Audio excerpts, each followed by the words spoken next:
26 दिसंबर को पाकिस्तान के साथ साथ दुनिया के बेशतर मुल्कों में सूरज ग्रहण होगा, लेकिन इस लिहाज से मुनफरिद है कि 118 बरस बाद होने जा रहा है। पाकिस्तानी वक्त के मुताबिक सुबह 7:30 पर सूरज को ग्रहण लगना शुरू होगा। 8:37 पर यह अपने अरूज पर होगा। दोपहर 1:06 तक मुकम्मल तौर पर खत्म हो जाएगा। काफी देर बाद जो है ना एक मुकम्मल ग्रहण का नज़ारा देख सकेंगे पाकिस्तान के लोग।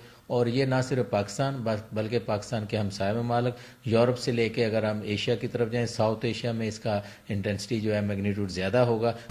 महकमा मौसमियात के मुताबिक सूरज ग्रहण के वक्त खतरनाक शुआएं निकलती हैं, इसलिए मखसूस चश्मा लगाए बगैर ग्रहण के वक्त सूरज को नहीं देखना चाहिए।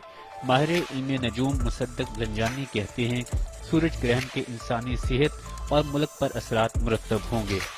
हर ज़ोडिक साइन के हर फर्द के ऊपर किसी ना किसी तौर पे इफेक्टिव होते हैं, लेकिन ये जो ग्रहण लग रहा है ज्यादा तौर के ऊपर इफेक्टिव हो रहा है सेजिटेरियंस अफराद के लिए, इसके बाद जो है एरीज वालों के लिए, फिर लियो वालों के लिए। ये 3 ज़ोडिक साइंस हैं जो सबसे ज्यादा अफेक्ट करेंगे। जामिया नेमिया के सरबराह डॉक्टर राघव नेमी का कहना है, नबी करीम सल्लल्लाहु अलैहि वसल्लम की सुन्नत थी जब सूरज ग्रहण होता तो नमाज कसूफ अदा करते थे।